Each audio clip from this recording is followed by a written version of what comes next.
Welcome back to another episode of Uncommon Wealth, the show where we dive into the mindsets, moves, and mechanics behind building generational wealth. Today on Uncommon Wealth, I'm joined by Ruslan Desyatnikov, founder and CEO of QA Mentor. What began 15 years ago as a one-man consultancy has grown into a global software testing powerhouse with 11 offshore centers across the world, from Ukraine, India, and now expansions into Manila. Ruslan's journey is a powerful storyline of resilience, surviving and adapting through the pandemic, the war in Ukraine, and global economic downturns, while still scaling internationally.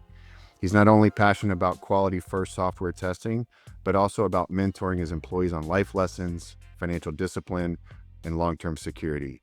And today, he'll share how he thinks about scaling a business, protecting wealth, and building legacy that lasts.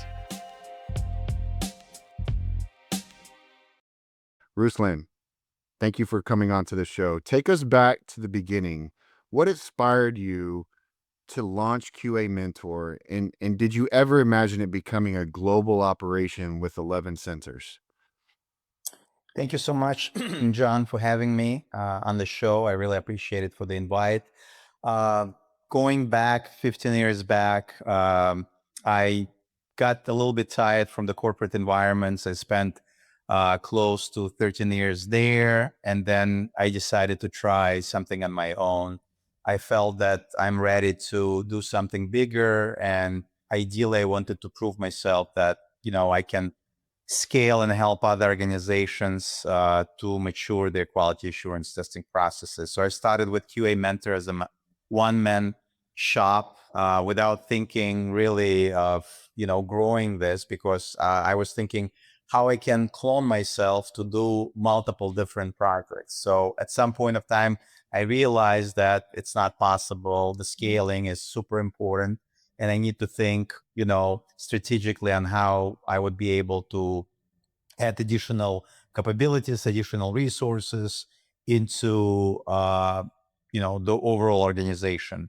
And as a result of that, I started this, QA Mentor operations as a sort of a consultancy firm initially. How did you get it to grow into 11 different centers in the different countries that you're in?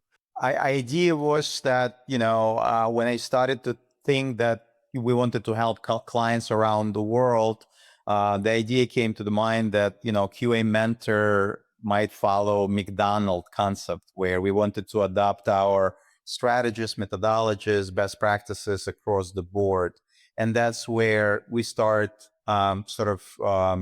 acquiring clients around the world in different regions and different geographies, and that's where the idea of building additional testing centers in various of different offshore centers, because primarily through the offshore centers you can provide more economical testing services.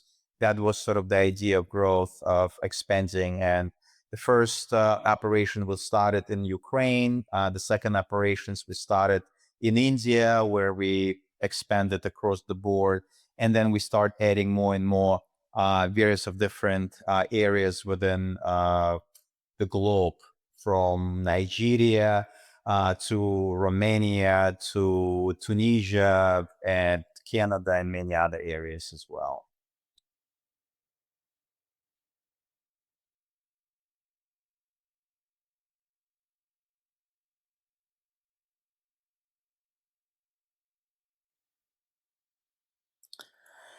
Yeah, absolutely. There's a lot of challenges which we face across the board from the beginning. COVID definitely had a very big impact, not just on us, but on the entire, all the businesses across the board.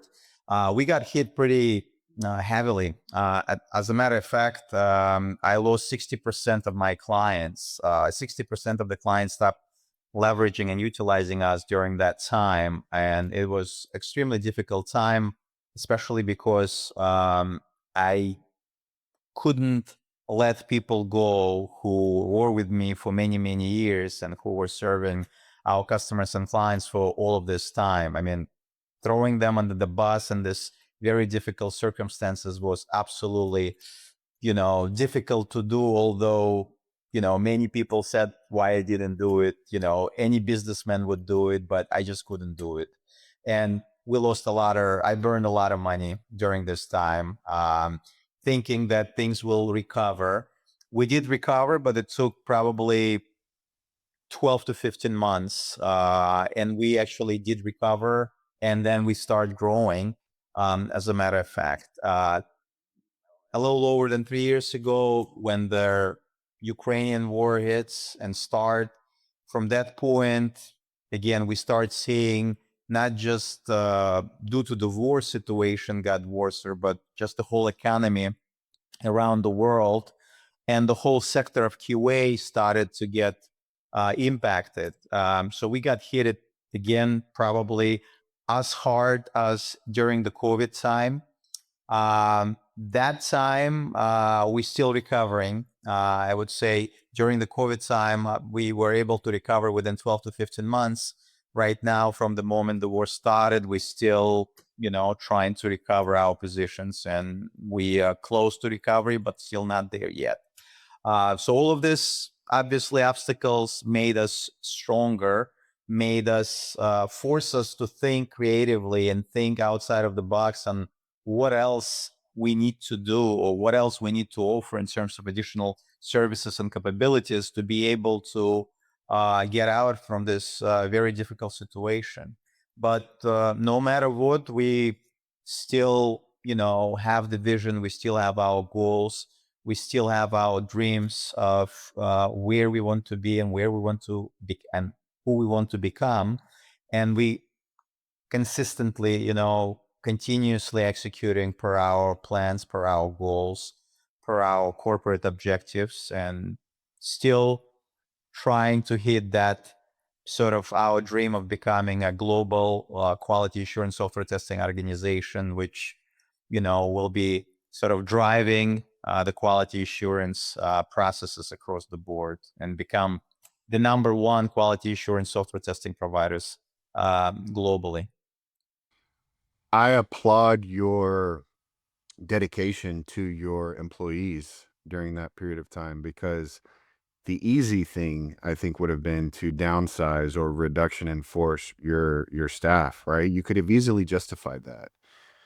But instead, you did what a true entrepreneur does, right? You held on to your key employees even though you were digging into your profitability and your reserves probably even to keep them going. But like I've had that conversation with people in the past, and it's a very easy decision to make, but it's a very hard one to maintain and follow through, right? You often tell your team that success leads to money, not the other way around. Can you unpack that philosophy?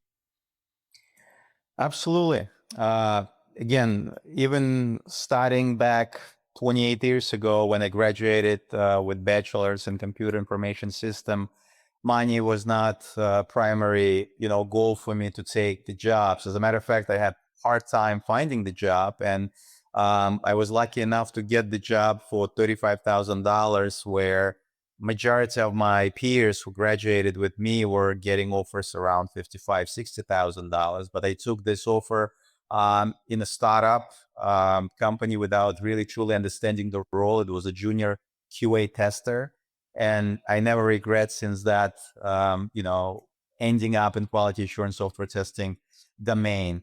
So from that point, I realized that again, the money will follow you when you will achieve certain levels. And throughout my career, I was never been about the money. I was more about the knowledge. And that's me. Some other people are different, and I cannot blame anybody. Everybody is differently. But to my guys, I always say that you have to prove yourself first. You have to assure that you delivering success to your clients, and then with that you will be rewarded, you will be adequately rewarded as well. And that's sort of my kind of ideology. And I prove this to people who reach certain levels or reach certain goals, And as a result of that, they were, rewarded substantially when they were able to reach certain goals or objectives and achieve those results. I like, to reward people for performance, right? It's not that just, subjectively, you can say, okay, he's a great, he deserves this or that. I am very metrics driven person. A lot of people, blaming me for metrics or be so over obsessed through metrics, but metrics help me to make, day-to-day decisions, conclusions. Numbers never lies. I mean, sometimes people make up numbers. That's a different story. But in most cases, metrics should never lie. It's evidence is data, which you can collect. So that's sort of my kind of principles, and that's what I'm operating by. When it comes to success. To me, success is not the money. Success is your own satisfaction. People around you, if they feel that you adding difference, you're making an impact, that's real successes. Successes, seeing your clients happy and your people around you happy. To me, those are really kind of attributes. I mean, monetary factors, obviously, a lot of people measured success of achieving or generating revenue. I mean, don't get us wrong. I mean, we're in the business as well. We also have those goals and objectives, but money is not the primary driver or goal, at least for me. Many times I could have sold the business. I got pretty good offers before, but I still excited in what I'm doing. Every morning I wake up, I'm enjoying what I'm doing. So I cannot think of me not doing it or waking up and just going to my pool and swim. And, I just cannot think at this point, even though next year I'm going to have a big milestone. I'm going to hit 50 years old. So I still have a lot of bandwidth behind me. I still feel, I don't know for how long. It might be maybe another 5 years, maybe 10, but I still want, to keep pushing and going. And I didn't achieve a lot, which I wanted to achieve still. So there's You know, plenty to um, do. no, that's great stuff. I have some clients that are in the management consulting and business consulting space, and they tell me that you should operate your business and structure your business in a way that it could be ready to be sold at any given point in time if the right offer came in. You're How do you absolutely feel about that? correct. Yeah. I agree with them. I mean, this is very smart, because you never know when the same opportunities might come back again. Like, who knew that things might be different when the war started, for example, right? Right. If I knew that things will get a little different twist, then maybe I would sold it 3 years ago, for example. But it is what it is. We don't know what the future looks like, right? So that's also another strong point is that you should also be able to run the business when you are not there. If Mhm. your business depends on you, that's not a solid business, It's not right? very attractive Uh, to a buyer. Yeah. exactly. So this is super important, to be able to achieve that the business runs when the CEO is not there or he or she's on vacation or So taking that days leads off. me yeah, so The that leads operation me to should another. continue. Uh, I'm honestly saying we're not there yet. We're trying to get there.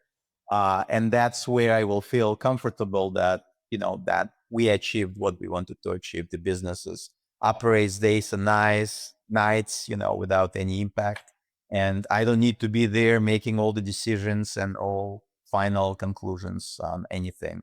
It's people behind me, driving this and, going forward with. That's the idea of the successful business, in my opinion. How have you been able to achieve the level of scale that you have while staying out of the day-to-day, like you just said, making sure the business isn't driven just by you, that you can step out of the day-to-day? How are you able to achieve both of those things? So I was not able, that's why it took a long time because I was not Oh, able to achieve this initially.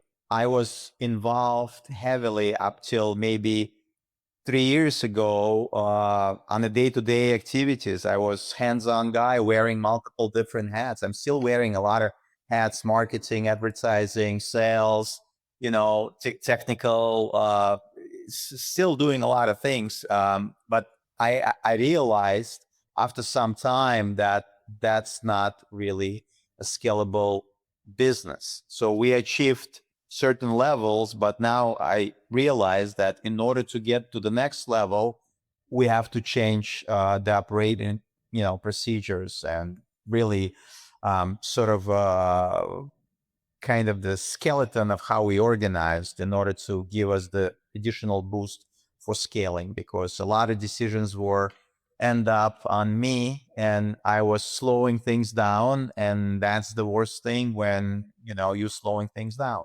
So we kind of changed a little bit style, and I mean, I learn more, I become smarter, I guess, after some time. So now we see things a little differently from when we started. If someone came in and offered you an 8-figure buyout right now, would you have everything in place to be able to feel comfortable that you're leaving the company to continue to grow and move forward? I mean, it looks appealing figure, but I still feel that, there need to be a couple more years before that. We still need to get to at least to the different level, especially now with AI, which is booming. We have a lot of interesting plans which we need to achieve and accomplish. So there's a lot of fun work ahead. And, even though something might be very appealing now, uh, I would be regretting leaving at the fun time, at the fun moment. I still want to play. It's like a, soccer player. I always like to give analogy to a soccer game. Uh, like Messi or Ronaldo, they still can play. They still not bored from the game. They have everything in their lives, right? I mean, they have everything. I mean, why are they playing?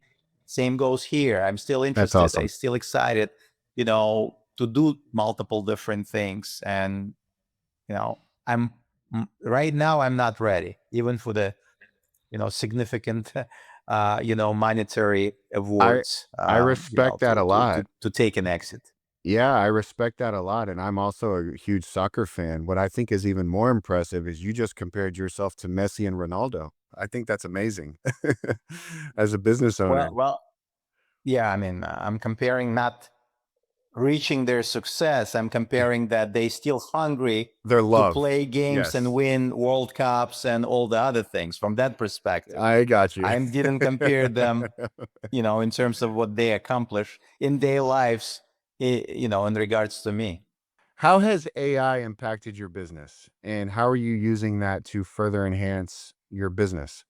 So definitely AI is impacting the business in the sense that people now think that AI can substitute human testers and achieve much better results.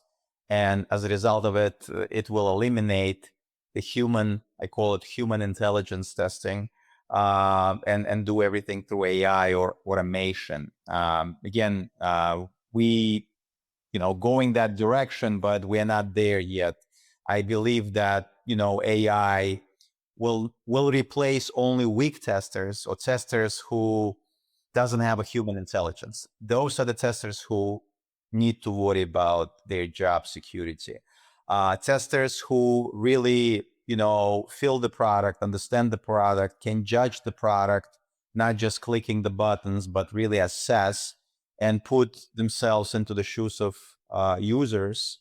Um, no AI can replace those testers. AI definitely it's a productivity tool. It can help to increase and improve productivity, but I don't believe AI will ever help us to achieve quality, or increase or improve quality. Again, I'm looking at the AI as more as a helping hand, as a helping tool, where human still needs to make final decisions based on whatever AI will produce or provide or output.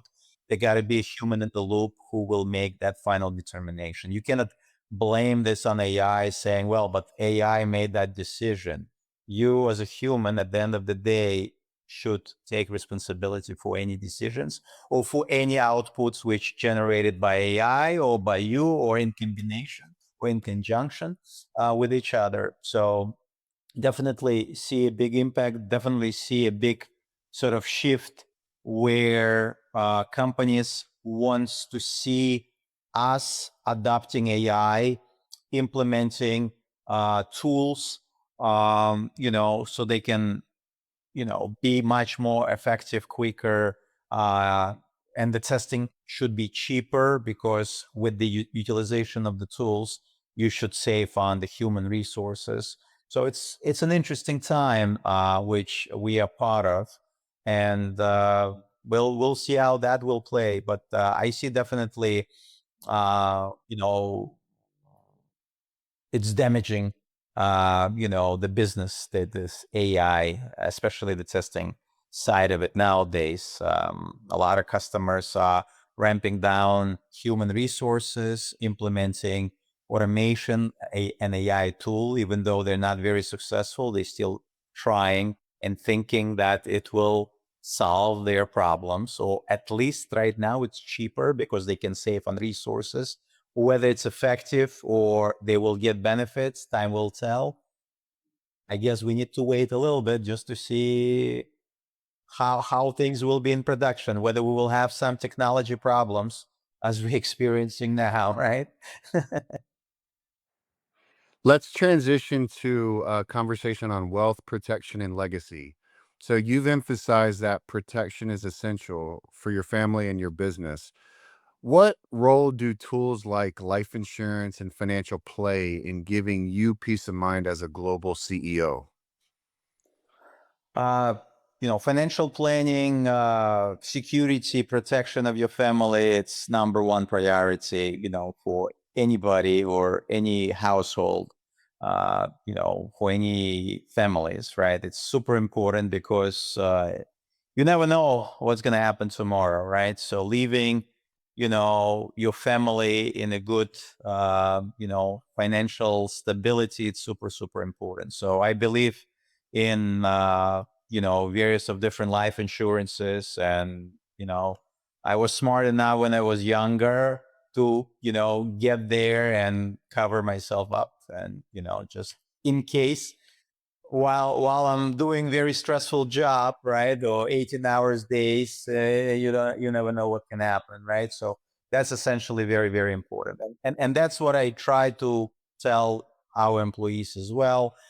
Financial planning, protection, security, health is super, super important, so we try to promote a healthy living, exercising, eating the right food, uh, doing dieting, doing a lot of activities and exercises. So this is super important because that's how you can protect your own guys, from really disasters. So I'm Yeah, so you are coaching them not just about financial things. You mentioned those other things that you're coaching them on, but discipline and culture. Why is that so important to you for them to grow personally, not just professionally?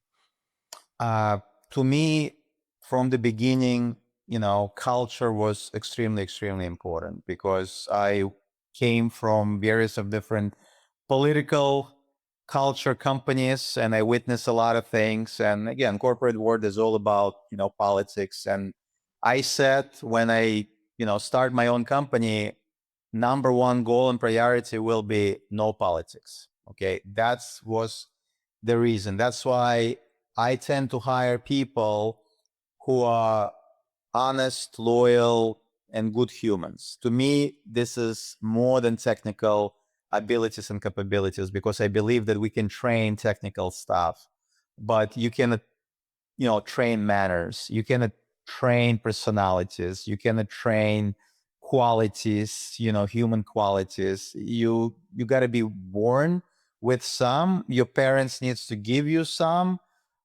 maybe throughout the life you can gain or become a little better, but uh, it's super important. That's why we not only coaching people professionally, but we coaching people as a humans. Anything we do, we try to explain this is wrong or this is not right, regardless of anything. Not just again applicable to the professional work, but people come to me for advices.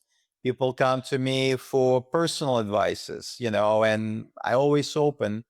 I never ask people to come in, they come and share. That means that I guess they trust, or they trust that they will get honest and biased advice. And I always give those advices. Sometimes people come in and said, Ruslan, I got this offer.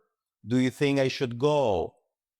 You know, many CEOs will say, of course not. This is the best company for you. But I said, tell me about this offer. Tell me about your role. Tell me about how you're going to grow there in this organization. Don't tell me that you're going to get $5,000 more. That's a good thing. I mean, that's obvious, understandable. But personally, is that for you? Is that the growth opportunity? And sometimes I said, you should take it. Sometimes I said, it's a really big mistake. If I was you, honestly, I would not go. Or if I was you, honestly, I would go. So it's, that's the relationship which we build in QA Mentor, and I'm really proud of this because Yeah. How many employees do you have total right now? we have a little complex organization because I own multiple other companies as well, and some of those companies I own 50%, some of them I own less. But if you combine all of this together, probably it's around 400 people. And is it hard to provide that level of coaching and counseling and mentorship across all 400? Uh, it's it was hard when we were smaller, but when we established a foundation of best practices, we actually invested heavily into the building the right foundation through ISO 27. We received ISO 27001, 9001, 20,000. We were appraised by CMMI Institute at level 3. So we built the protocol, we built the ground rules, we built many internal trainings which helps to speed up and train our guys, whether they are in this area or that area. So that helps us a lot because we organize and we actually mature and bring that discipline, training capabilities, which helping us to support that scaling. So now it's much easier for us to scale or bring or we just recently hired 12 people. So we adopted 12 resources immediately. We get them through our training, startup guides, video trainings, and then now they're up and running, and they have some questions still, but they gel in so quickly and so fast that in some companies it might take 2-3 months for them to feel comfortable. Here's It's like they told me, some of them, that they feel like they've been working here for a few years already. So Oh, wow. it's It's gotta make you feel good. yeah, so that means that we're doing something right. Not everything. We always not always we do something right, but we're trying. We're trying. Many founders or business owners treat their businesses as their retirement plan. How do you think about diversifying your wealth outside of just dumping everything back into QA Mentor for it to grow? Obviously, I'm looking at other investments. I'm big fan of real estate investments. I'm doing real estate investments. As a matter of fact, we just acquired a brand new office in India, in Pune, which now it's a brand new building. We occupying the entire big floor there. We will have operations there since we're working in shifts. So it's a 3 shifts operation capable of, supporting 350 people within 24 hours period. So that's investment. Plus I have my own personal investments as well with rentals with the lots, lands, and various of other things.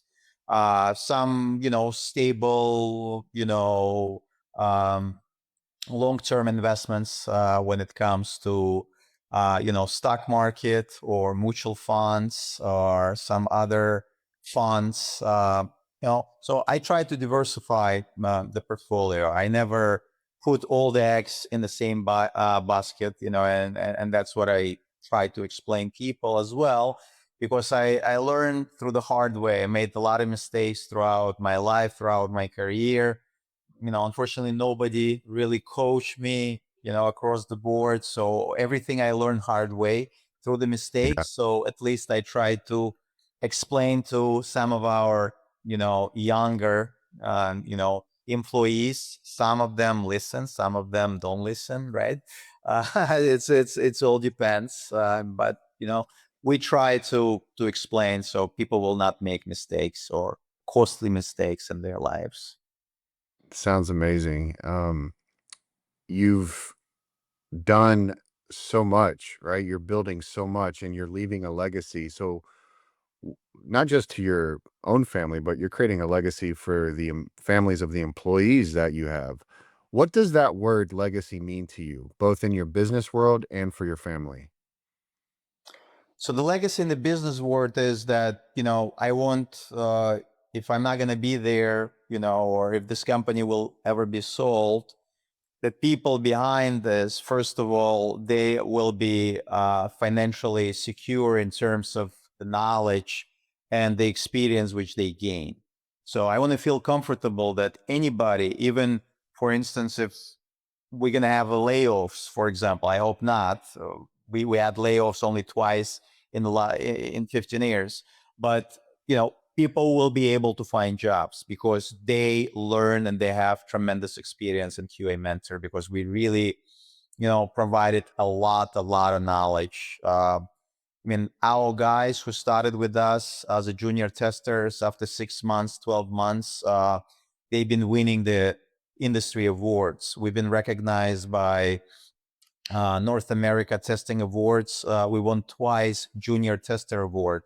Our guys within 12 months achieved much more than anybody else worldwide. So that shows that we know how to coach, how to train, how to guide. It's in the name, QA Mentor, right? It was all Yeah, it about is. mentoring, mentorship, guidance, strategic support, coaching. Again, I always, as I said, give analogy to soccer. I was dreaming to become a soccer coach, but I became a QA coach, right? To me, it's pretty much the same thing. It's all about, coaching and winning and scoring, and the same goes on the field. So it's sports is the same as business. It's so many, analogy you can connect between the sports and the business. So that's pretty much. Now, in terms of the legacy for my family, again, I have a daughter. I want her to, see that you can achieve some really great results without rich parents or without any help initially, starting from scratch, from zero, with your own investments. You can build something, and that's sort of the role model I want her to see. I don't want her to see that, oh, your father, can help you out, and he can buy you a business. I don't like that. I want her to achieve things on her own, and that's what I try to teach her. She's probably listening downstairs for this types of conversation, but that's exactly what I want. And I told her the same thing. I want you to go not through so much struggling as I went through, but through some which will make you stronger. Obviously, I will, protect her with all these mistakes which I did, and I training her now. She's 14 years old, and I was training her throughout this whole time as well, sharing various of different things with her. Maybe I should not. I thought that she's at that level to understand, but now I understand that she understands, which is Yeah, surprising. But that's the legacy I want kind of to leave behind as well. That I love people that. see that anybody can if they really will have a dream, and if they really will work hard, and if they really would, wanted to achieve something, and will not be, weak, or not brave enough to take the challenges, or be loser after few losses or few, screw ups, you're not going to achieve a lot. So I want new generation of entrepreneurs, don't be afraid to try things. When you try things, you obviously have to be smart about it. You cannot bring your family to bankruptcy state, right? I mean, when I quit my job, I quit a very high paying job at a big financial institution. I have everything there. It was a 9 to 5 job. I was still working a lot of hours there, but nothing compared to the business.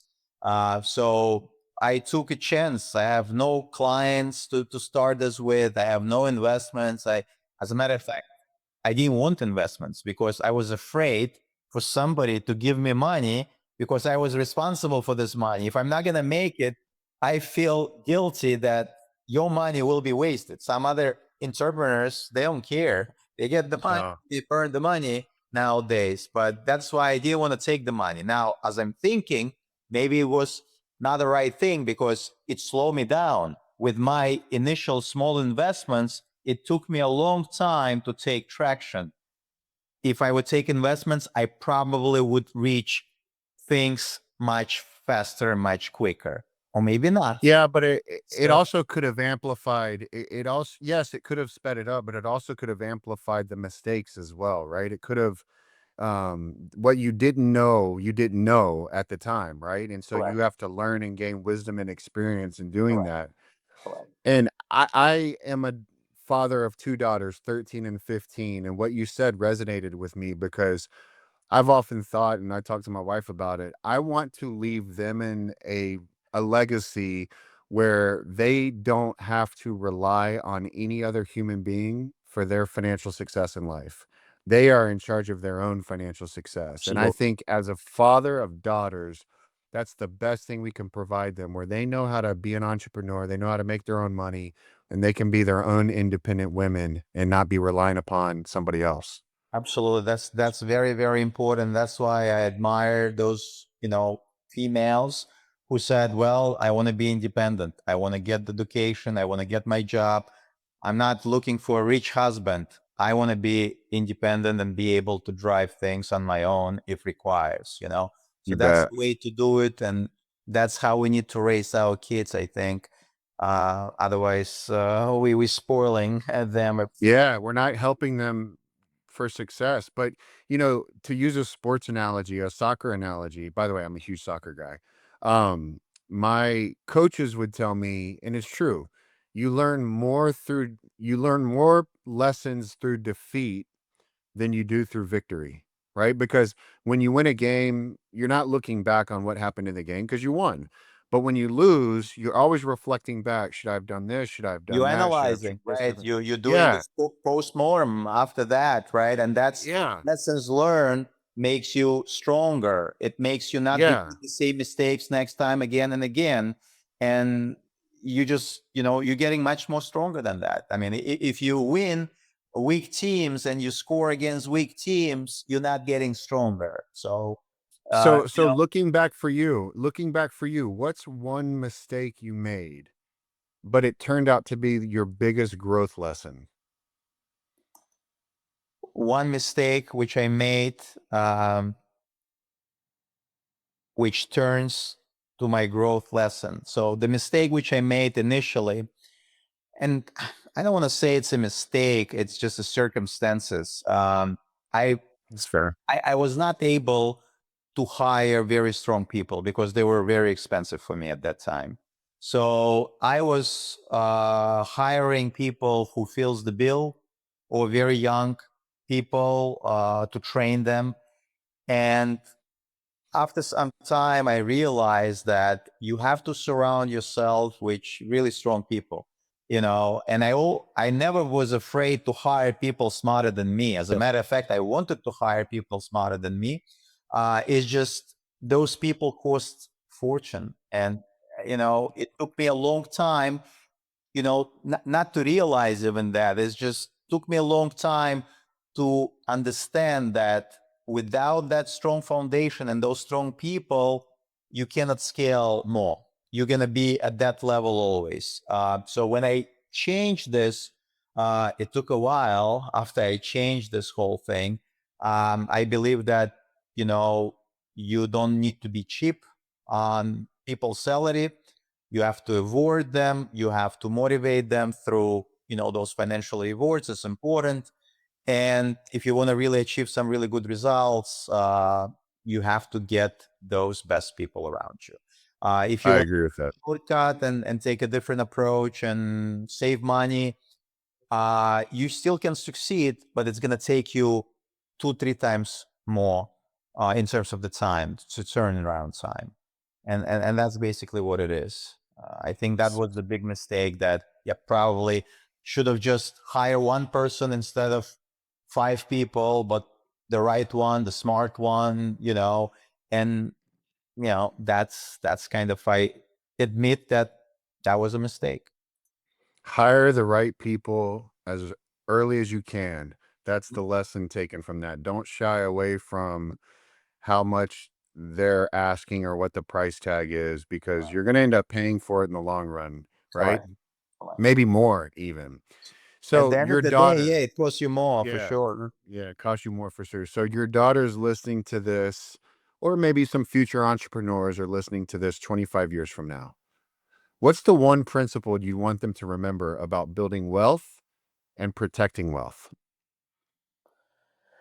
I think one principle which, I operate by and continuously will operate by, that in business you have to be very honest. And not only in business, in everything. If you will be honest, if you will treat people with honesty, and you will be honest to yourself, to your employees, to your customers, to your clients, you will succeed.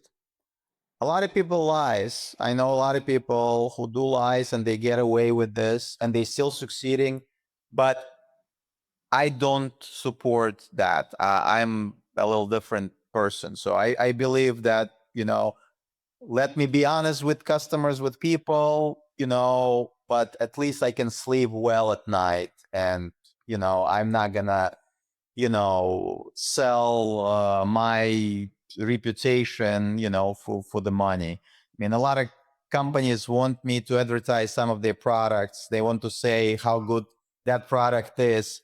And I told them, if I'm not believing your product, I will never advertise. I don't need any money, but my words, is important to me, and my reputation is super important. I don't advertise things which I don't believe in. And that's sort of the principle. So if younger generation will understand that, I think it definitely will help them to succeed and at least get the respect, from people by doing this. Whether they will be successful or not, I think they will. I still feel they will. But some people don't think that way. you know? No, they don't. Ruslan, thank you for sharing your journey from starting QA Mentor as a one-man consultancy show to building a global company that's not only resilient, but it's people first. Your emphasis on quality, protection, stewardship of wealth, and values, man, that's exactly what Uncommon Wealth is all about. To the listeners, if you've enjoyed today's episode, make sure to subscribe, share it with someone else that's in business, that's maybe facing some challenges, that can learn from Ruslan's experience and expertise. And join us next time as we explore more Uncommon Wealth strategies for wealth, leadership, legacy. Ruslan, thank you. Thank you so much, John. I really enjoy our conversation. Really very fun discussion, open, honest, and thank you very much. Excellent questions. I appreciate it.